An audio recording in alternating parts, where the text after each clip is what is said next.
What is in my mind, I can speak out. എൻ്റെ മനസ്സിലുള്ളത് എനിക്ക് വേണമെങ്കിൽ പറയാം. ഓക്കെ, പക്ഷെ മനസ്സിൽ ഒളിഞ്ഞു കിടക്കുന്ന എനിക്ക് പറയാൻ പറ്റത്തില്ലായിരിക്കും. There are many words that is hidden in my brain. അതല്ല ഞാൻ ഉദ്ദേശിക്കുന്നത്. Most of the things that comes to my mind I can speak, but many of the things that comes to my heart I cannot speak, because words are not enough to express my emotions. So when you love Jesus, കർത്താവേ ഞാൻ നിന്നെ സ്നേഹിക്കുന്നു എന്ന് വേണമെങ്കിൽ പറയാം. പക്ഷേ when you love him more, then you fail to speak it. So God has given you an ability to express your spiritual insight in a tongue which you do not understand, others do not understand, and even you do not understand. അന്യഭാഷ പറയുന്നത് മറ്റൊരാൾക്ക് മനസ്സിലാകത്തില്ല തന്നെയല്ല, നമുക്ക് മനസ്സിലാകത്തില്ല. സാത്താന് മനസ്സിലാകത്തില്ല എന്നുള്ളതല്ല, നമുക്ക് മനസ്സിലാകുന്നുണ്ടോ? സാത്താൻ മനസ്സിലാക്കാതിരിക്കാനാണെങ്കിൽ നമുക്കറിയാവുന്ന ഭാഷയിൽ പറഞ്ഞാൽ പോലെ അതിനെ നമുക്ക് ചിന്തിച്ചാൽ മതി പോലെ. പക്ഷെ അതല്ല ഇവിടുത്തെ വിഷയം. സാത്താൻ മനസ്സിലാകുന്നില്ല എന്നുള്ളതല്ല, നമുക്ക് പോലും എന്ത് ചെയ്യുന്നില്ല, മനസ്സിലാകുന്നില്ല. പക്ഷേ ഒരു ബേസ്റ്റ് ഔട്ട് ആവശ്യമാണ്. If I have an emotion in my heart, I need a burst out, either in my language or in some other language, or maybe it is an outcry. പറഞ്ഞു കഴിയുമ്പോഴാണ് സന്തോഷമാണ്, സമാധാനമാണ്. കൊച്ചിന് പൊതു കളിച്ച് വേദന എടുക്കുമ്പോഴത്തേക്ക് അത് പൊളയുമൊന്നുമല്ല ചെയ്യുന്നത്, അത് എന്ത് ചെയ്യുന്നു, that expresses, okay, and it communicates to whom? To the mother.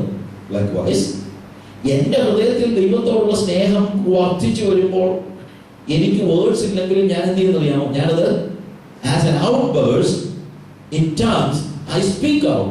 ഞാനത് എന്ത് ചെയ്യുന്നു, പുറത്ത് പറയുന്നു. പറഞ്ഞു കഴിയുമ്പോൾ കമ്മ്യൂണിക്കേഷൻ നടന്നു. Because God understands my heart. He understands my spirit. Of course, we are entering into a spirit realm. നമ്മളൊരു സ്പിരിറ്റ് realmത്തിലേക്ക് കയറുകയാണ്. ആ സ്പിരിറ്റ് realmത്തിലേക്ക് കയറുമ്പോൾ ചിലപ്പോൾ നമ്മൾ അന്യഭാഷകൾ സംസാരിക്കും, ചിലപ്പോൾ നമ്മൾ ചാടും, ചിലപ്പോൾ നമ്മൾ എന്താ ഇരിക്കുന്നത് തോന്ന് കൈയൊക്കെ അടിച്ച് കണ്ടിട്ടില്ലേ നിങ്ങൾ കണ്ടിട്ടുണ്ടോ ഇങ്ങനെ? അതൊക്കെ പണ്ടേ ഉള്ളായിരുന്നു, അത് ഇപ്പോഴും ഉണ്ടോ? അതൊക്കെ നല്ല അന്യഭാഷകൾ പറയുന്ന ആളുകൾ അവിടെ ഒന്നും ഇരിക്കാതെ വലിയ തുള്ളിയൊക്കെ ചെയ്ത് നിങ്ങൾ കണ്ടോണ്ടോ? ഉണ്ടോ? ദിവസം കാണാമല്ലായിരുന്നു. പണ്ടൊക്കെ ആണെങ്കിൽ ഇന്നും ഒന്നും ഉണ്ടായിരുന്നു. ഇപ്പം പിന്നെ ആളുകളൊരിക്കൽ ആരെങ്കിലും പറയണം ഇതൊക്കെ തരണമൊക്കെ. Did you see that people are just sitting here, start speaking in tongues, and they go there sometimes? Did you see that? Okay? Am I right? അത് സ്പിരിറ്റ് വേൾഡിലേക്ക് പ്രവേശിക്കുന്ന ഒരു കാലഘട്ടത്തിൽ ആദ്യം ഉണ്ടാകുന്ന ഒരു പ്രശ്നമുണ്ട്. Our body, our soul, our mind, it is not accustomed to the new world. നമ്മൾ ഏത് ലോകത്തിലേക്ക് പ്രവേശിക്കുമെങ്കിലും when you came here, when you start learning French or something, now I go to Africa, I need to learn a lot of languages. Many times it is difficult. Or mostly ഞാൻ പോകുന്ന മൊസാംബിക്കിൽ Portuguese സംസാരിക്കും. They speak Portuguese. അതല്ല, അങ്ങോട്ട് അവിടെ പോകുമ്പോഴത്തേക്ക് I'm not accustomed to the culture. ഭയങ്കര cultural ഷോക്കാണ്. അവർ ഇതുപോലത്തെ തുണി എടുത്തോണ്ടൊന്നും ഇരിക്കുന്നു, ഇങ്ങനത്തെ തുണിയൊന്നും അല്ല, നിങ്ങൾക്ക് അറിയാമല്ലോ ഫോട്ടോയൊക്കെ കാണുന്നുണ്ട്. It's a shock. And nobody wears a veil, nothing. തുണി എടുക്കത്തില്ല, നല്ല തുണി. So what happens? Shock. ഒരു പുതിയ ലോകത്തിലേക്ക് കയറുമ്പോഴത്തേക്ക് എപ്പോഴും ഒന്നുണ്ട്, ഒരു ഷോക്ക് ഉണ്ട്. അക്കസ്റ്റംഡ് ആകാനായിട്ട് ടൈം എടുക്കും. കൂടി പോകുന്നുണ്ടോ? മനസ്സിലാവുന്നുണ്ടോ? Is it over head?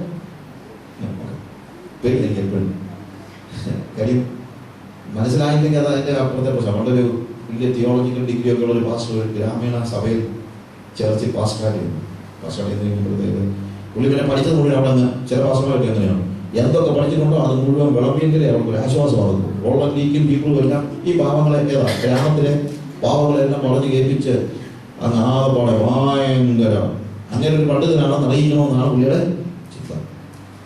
അപ്പോൾ കുറേ ദിവസം കഴിഞ്ഞപ്പം മൂപ്പന്മാരൊരാൾ എന്ന് പറഞ്ഞു, പാസ്റ്ററെ പാസ് പറയുന്നത് വലിയ വലിയ കാര്യമാണെന്നൊക്കെ ഞങ്ങൾക്ക് അറിയാം. പക്ഷേ ഇതൊക്കെ ഞങ്ങളെ തലയ്ക്ക് മുകളിൽ കൂടെ പോയി ഓവർ ഹെഡ്. എവിടെ പറഞ്ഞു അത് എൻ്റെ കുഴപ്പമല്ല, തലയ്ക്ക് മുകളിൽ കൂടെ പോകണം, നിങ്ങൾ തല നോക്കി പിടിക്കണം. അല്ല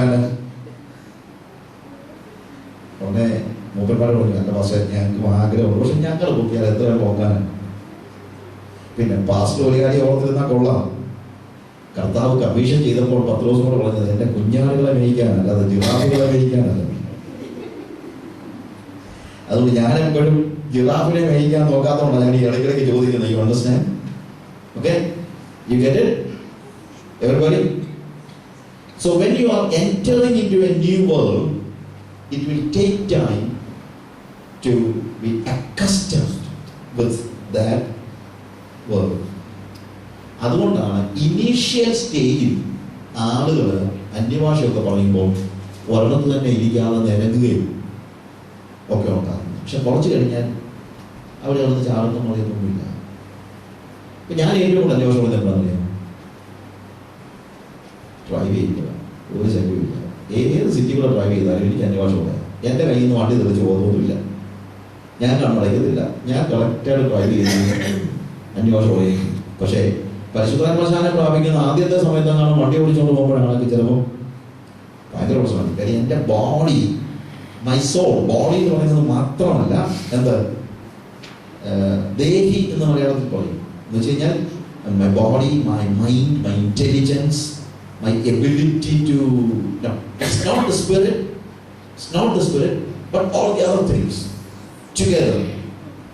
It's my intelligence, my thinking, my body, everything. അതെല്ലാം കൂടെ ഉള്ള ഒരു ഇതിനെ ഞാനിപ്പോൾ പറഞ്ഞത്, അതിനെ ഒരു ഡെഫിനേഷൻ പറഞ്ഞതല്ല, but still it takes time. So അതുകൊണ്ട് ഇനീഷ്യൽ സ്റ്റേജിൽ നമുക്ക് പലപ്പോഴും എന്തുണ്ടാകും? നമ്മൾ ഓരോരുത്തിരിക്കുന്നിടത്തുനിന്ന് മറ്റുള്ളവർ പോയെന്നിരിക്കും, നമ്മൾ ചിലപ്പോൾ ചാടി എന്നിരിക്കും. പക്ഷെ കുറച്ച് കഴിയുമ്പോഴത്തേക്ക് even without that kind of physical expressions, we start speaking in tongues. അപ്പൊ അതുകൊണ്ട് ആരെങ്കിലും അന്യഭാഷ പറയുമ്പോൾ അങ്ങോട്ടും ഇങ്ങോട്ടും ചാടി പറഞ്ഞാൽ അവരെ എന്തോ ഇങ്ങനെ കാണിക്കുന്നു, നോക്കേണ്ട കാര്യമൊന്നുമില്ല. Because they are in the spirit and they are doing it. ഇനി ആരെങ്കിലും ചുമ്മാ നിന്ന് അന്യഭാഷ പറയുന്നത് കേട്ട് കഴിഞ്ഞാൽ നിങ്ങൾ ആരും വിഷമിക്കേണ്ട കാര്യമില്ല. ഇതല്ലേ ഇന്ന് അന്വേഷണം പറയുന്നത്, അത്രയ്ക്കുള്ള മെച്യൂരിറ്റി ഉണ്ടെന്ന് ചിന്തിച്ചാൽ മതി. മറ്റേ ആളുകൾക്ക് ടേക്സ് ടൈം. ഞാനിതിന് വലിയവരോടുള്ളതുകൊണ്ട് ഒരു ഉദാഹരണം പറഞ്ഞു. ഷൗൽ കേട്ടോ, the king Saul, and he was an young man. അയാളുടെ കഴുത കാണാതെ പോയപ്പോൾ അയാളോട് പോയി സാമുവേലിന്റെ അടുത്ത് ചെന്നു. സാമുവേൽ പറഞ്ഞു, ഓക്കെ, നീ അതിനെക്കുറിച്ച് വിഷമിക്കേണ്ട കാര്യമൊന്നുമില്ല, നിന്റെ കഴുത നിന്റെ വീട്ടിൽ വന്നിട്ടുണ്ട്. അപ്പോൾ ഇപ്പൊ നിന്റെ അപ്പൻ നിന്നെ കുറിച്ചുള്ള ചിന്തയിലായിരിക്കുന്നത് ഇവരോട് പോയെന്നുള്ളതാണ് പ്രശ്നം. പക്ഷെ ഞാൻ നിന്നോട് ദൈവത്തിന്റെ ആലോചന അറിയിക്കാനുണ്ട്, അതുകൊണ്ട് നീ ഒന്നുപോലെ വിട്ട് നിൽക്കുക. നിന്നെ ഞാൻ രാജാവായിട്ട് അഭിഷേകം ചെയ്യാൻ പോവുകയാണ്. പിന്നെ നീ ഇവിടുന്ന് പോകുന്ന വഴിക്ക് എന്ത് കാണുമെന്ന് അറിയാമോ? A band of prophets, the sons of prophets. Sons of prophets പറഞ്ഞു കഴിഞ്ഞാൽ പ്രവാചകന്റെ ശിഷ്യന്മാരെന്നുള്ള അർത്ഥമാണ്. ഒരു ബാൻഡ് ഓഫ് പ്രോഫറ്റ്സ് പറഞ്ഞാൽ എൻ്റെ അർത്ഥം അതെല്ലാം പ്രവാചകന്മാർക്ക് അവരുടെ മക്കളെ പോലെയാണ്. എന്താണ് ഗുരുകുല വിദ്യാഭ്യാസം ഉണ്ടെങ്കിൽ അവരുടെ കൂടുതലെല്ലാം ആരുണ്ട്? പ്രവാചക ശിഷ്യന്മാർ. അവരെ വിളിക്കുന്നത് sons of prophets. A band of prophets will come against you with all music and things like that, and they are prophesying, and when you see them, you also will start prophesying that like them, and you will become like another person. കേൾക്കുന്നുള്ളത്?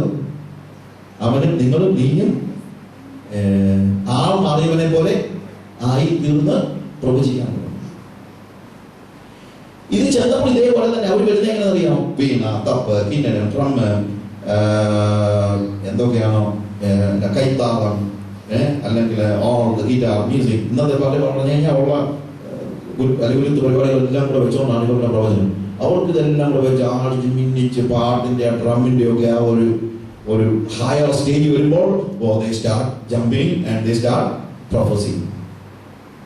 Okay, അവർക്ക് concentration ഒക്കെ കിട്ടി. ആ രീതിയിൽ വരുമ്പോഴത്തേക്ക് അവർ എന്ത് ചെയ്യുന്നു?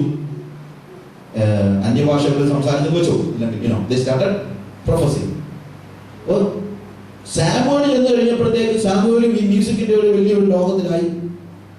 ഒടുവിൽ Samuel എന്ത് ചെയ്യാൻ തുടങ്ങി?